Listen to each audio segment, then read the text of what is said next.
Hello everyone, I'm going to talk about 53 maximum subarray, this problem. The question is given an integer array numbers and find the subarray with the largest sum and return its sum. We can treat this, for example, we have the -2, 1, -3, 4, -1, 2, 1, -5, -4. The subarray has the largest sum of 6. Okay, so for these problems, the subarray means we have to be continuous, right? You can see here. Subarray means continuous non-empty sequence elements within the array. So for these problems, we analyze this first.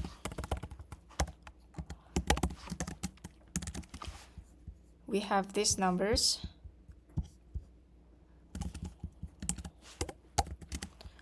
Okay. We want to find the maximum sum subarray.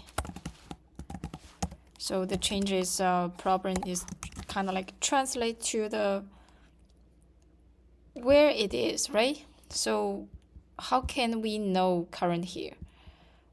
So we have to know all the, it's kind of like we at least loop it one time to scan it, right? Know current here, what's happened. And during the scan, we can calculate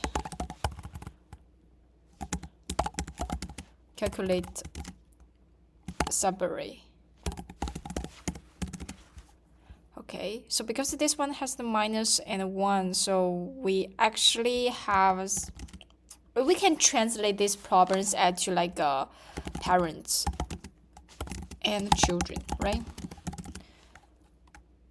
This is your grandfather or grandmother, and they have some money, but this money is negative, which means they, maybe you need, if you want to inherit, you have to help them to return the money to the bank. So I don't want, which means if you in current here, if you have children here, you have two options: inherit or give up.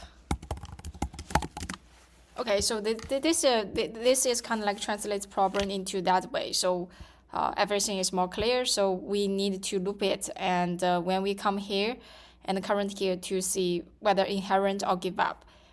And we also need a global, because we the last children, right, might be not the last generation, might be not the rich one. Maybe they happened during this process.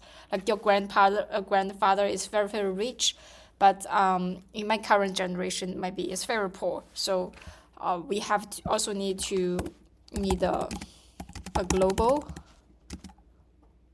variable to track the maximum value. The main logic is like here. So we have two conditions here.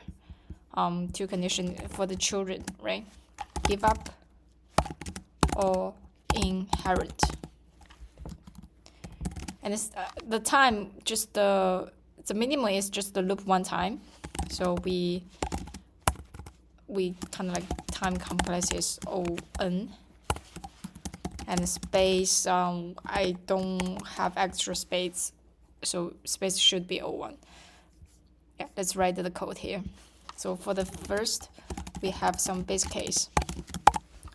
Okay, if the numbers equal to none or numbers length is equal to 0, which means we don't have anything, so we can directly return 0.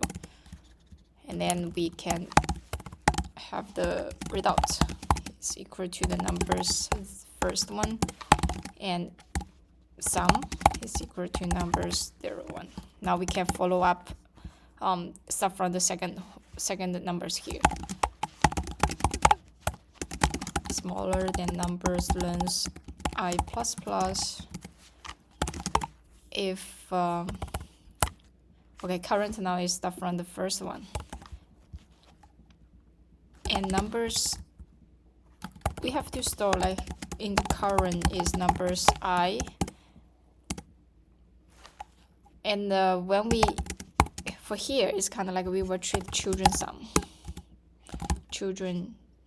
Child choice.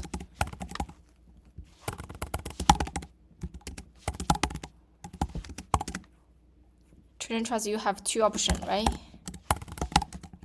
You have to calculate like we should inherit or not. If you inherit, we should children choice plus the current now. And if not, we start from our generation. So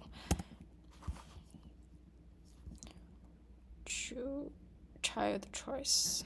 Yeah. And also during this, we need to update the result.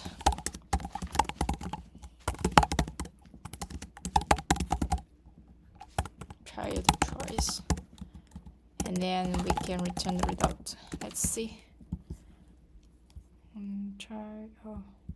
Child.